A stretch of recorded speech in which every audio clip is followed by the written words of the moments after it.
Hello everyone, my name is Gabriel Potvin. I am a faculty member in the Department of Chemical and Biological Engineering here at UBC. I am now in the undergraduate labs for the Environmental Engineering program.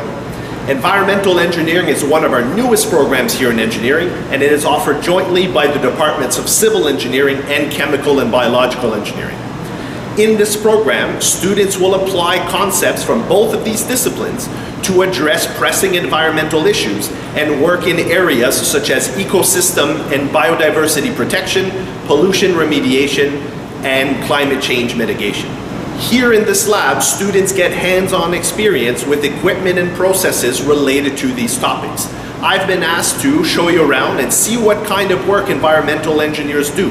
We're going to take a look at things that are related to water treatment, air and water pollution, and the capture of greenhouse gases, so you'll get a better idea of what engineers can do and work on in society. At the core of what engineers do is what we call the design process, or the creative application of scientific principles to the creation of new solutions to problems. To do this well, we need a good grounding in theory, which is why we have these labs.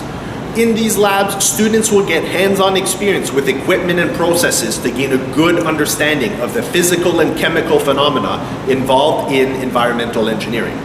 What I have behind me is a device to study the process of settling. In polluted water, solid pollutants are slowly going to settle to the bottom of the reservoir. This is an effective way to separate pollutants from the water that we want to clean.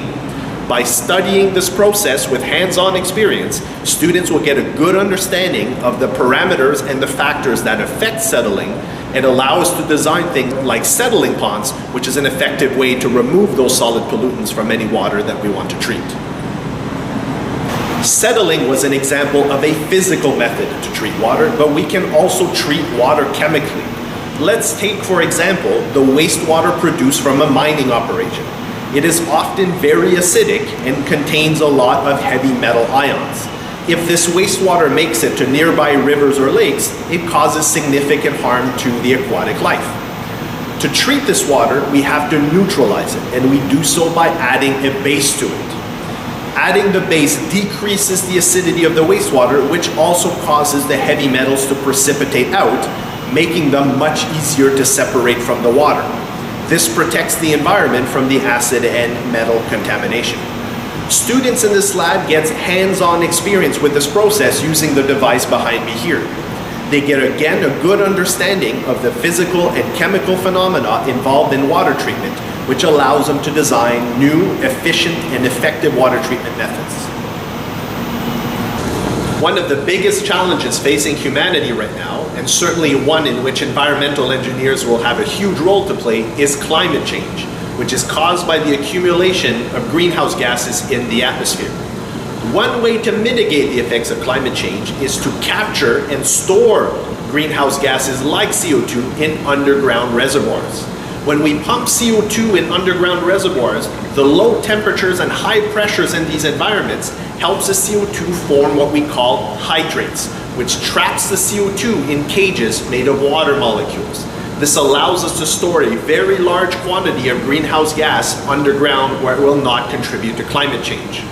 Students will get the opportunity to get hands-on experience with this process using the equipment that we see here. This simulates the conditions in one of these reservoirs so that students can understand the phenomena involved in order to design new, efficient, and effective systems for the mitigation of climate change as well. What you just saw were just a few short examples of the kinds of things that environmental engineers work on, and a small subset of the kind of things that our students will learn in this program. Humanity is facing some pretty significant environmental challenges right now, and environmental engineers have a crucial role to play to design and create the systems that are going to help to preserve and protect the environment and the world around us. I hope you enjoyed this short presentation and visit through our labs. I hope it answered some of your questions, but if you have any more questions, please don't hesitate to get in touch with us. We are always happy to talk to the public and to prospective students, and with that, all the best.